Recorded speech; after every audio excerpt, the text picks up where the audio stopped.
মুহূৰ্তত আচলতে সদৌ অসম ছাত্ৰ সন্থাৰ যিগৰাকী সাধাৰণ সম্পাদক স্থায়ী যিগৰাকী সাধাৰণ সম্পাদক সেই সাধাৰণ সম্পাদক সমীৰণ ফুকন মোৰ লগত আছে।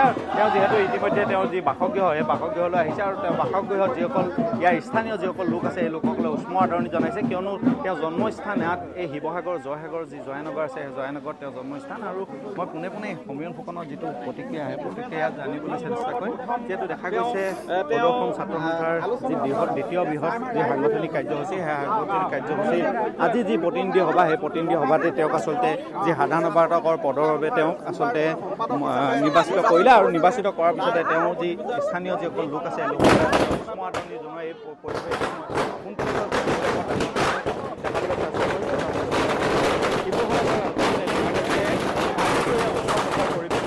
দেখা গৈছে। যি পৰিৱেশটো সেই পৰিৱেশটো এই মুহূৰ্তত পোনপটীয়াকৈ দেখাইছোঁ। মই সমীৰণ ফুকন আছে, সমীৰণ ফুকনৰ পৰা আচলতে পোনপটীয়াকৈ কিছু কমকৈ কথা পাতিব চেষ্টা কৰিম। প্ৰথমতে আপোনাক শুভেচ্ছা জনাইছোঁ, কি ক'ব এই মুহূৰ্তত? এই খোজ হেঁপাহৰ খোজ সদৌ অসম ছাত্ৰ সন্থা মোৰ সাধনাৰ থলী, মোৰ প্ৰজ্ঞাৰ থলী। আৰু সদৌ অসম ছাত্ৰ সন্থাৰ পবিত্ৰ মজিয়াক সাধাৰণ সম্পাদকৰ দৰে গুৰু দায়িত্ব লাভ কৰি আজি জাতীয় জীৱনৰ হকে কাম কৰিবৰ কাৰণে সুযোগ আৰু সুবিধা পোৱাৰ বাবে কেন্দ্ৰীয় নেতৃবৰ্গক কৃতজ্ঞতা জনাইছোঁ। ডক্টৰ সমুজ্জ্বল ভট্টাচাৰ্য ডাঙৰীয়া, উৎপল শৰ্মা ডাঙৰীয়া, সৰ্জুন হানছে ডাঙৰীয়া আৰু সদৌ অসম ছাত্ৰ সন্থাৰ এই প্ৰতিনিধি সভাত অংশগ্ৰহণ কৰা সহস্ৰাধিক প্ৰতিনিধিক পুনৰ আমি সেৱা জনাইছোঁ।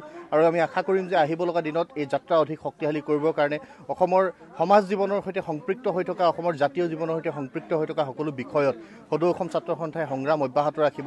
জাতিটোক সুৰক্ষিত কৰি ৰাখিবৰ কাৰণে, জাতিটোক এটা বিশ্ব দৰবাৰত শক্তিশালী জীয়া জাতি হিচাপে মূৰ দাঙি থিয় কৰি ৰাখিব পৰা এটা পৰিৱেশ আমি সৃষ্টি কৰিব লাগিব। বিভিন্ন জাতি জনগোষ্ঠী জনজাতি সকলোকে একত্ৰিত কৰি সদৌ অসম ছাত্ৰ সন্থা আগবাঢ়িব। আৰু সদৌ অসম ছাত্ৰ সন্থাৰ এই যাত্ৰাটোত আমি অসমৰ ৰাইজৰ অভিভাৱকত্ব বিচাৰিছোঁ। কেতিয়াবা যদি সদৌ অসম ছাত্ৰ সন্থাক ভুল বাটে যোৱা দেখিছে, বাটৰ সন্ধান দি আমাক প্ৰকৃতপক্ষে সঠিক পথেৰে আগবাঢ়ি যাবৰ কাৰণে বাটৰ সন্ধান দিবৰ কাৰণে সকলোলৈকে আহ্বান জনাইছোঁ।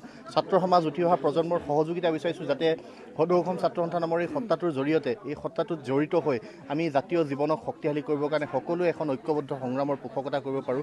যি সংগ্ৰামে জাতীয় জীৱনক নতুন দিগন্তৰ সন্ধান দিব, যি সংগ্ৰামে জাতীয় জীৱনক মূৰ দাঙি থাকিবৰ কাৰণে এটা নতুন বাটৰ সন্ধান দিব আৰু অসমৰ প্ৰতিগৰাকী ছাত্ৰ ছাত্ৰীৰ সুৰক্ষিত ভৱিষ্যত নিশ্চিত হ'ব। শৈক্ষিকভাৱে নিবনুৱাসকলৰ আত্মসংস্থাপনৰ বিষয়বিলাক আগবঢ়াই লৈ যাব লাগিব।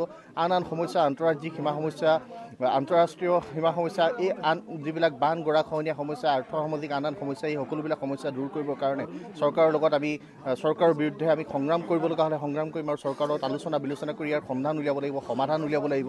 অসম চুক্তি আখৰে আখৰে ৰূপায়ণ হ'ব লাগিব আৰু যিখিনি কাম ছাত্ৰ সন্থাই কৰিব লগা আছে এই গোটেই কামখিনি আমি পৰিকল্পিতভাৱে আগবঢ়াই লৈ যাম। অসম চুক্তিৰ 6 নং দফা যিদৰে আচলতে দেখা গৈছে, এই 3টা বছৰৰ কাৰ্যকালত আচলতে এইদৰো আচলতে অসমবাসী ৰাইজে আশা কৰিব পাৰে। অসম চুক্তিৰ 6 নং দফা ইতিমধ্যে যিসমূহ পৰামৰ্শাৱলী বিপ্লৱ শৰ্মা আয়োগে তেওঁলোকে জমা কৰিছে, সেই তাৰে কেইবাটাও বিষয় অসম চৰকাৰৰ এখতিয়াৰত আছে। ৰাজ্য চৰকাৰে কামখিনি আগবঢ়াবৰ কাৰণে চেষ্টা কৰিছে। কেন্দ্ৰীয় চৰকাৰৰ লগতো আলোচনা হ'ব লাগিব আৰু জাতীয় জীৱনে কিবা এটা পাব লাগিব। আমি ৰিজাল্ট অৰিয়েণ্টেড কিবা এটা কাম কৰিবৰ কাৰণে বদ্ধপৰিকৰ, যি ৰিজাল্টে অসমীয়া জাতি সত্তাটোক শক্তিশালী কৰি ৰাখিব। আমাৰ ভাষা কৃষ্টি সংস্কৃতিক আমি সঠিক শক্তিশালী ভাৱত আগবঢ়াই নিবৰ কাৰণে আমি পৰিকল্পনা কৰি আগবাঢ়ি যাম।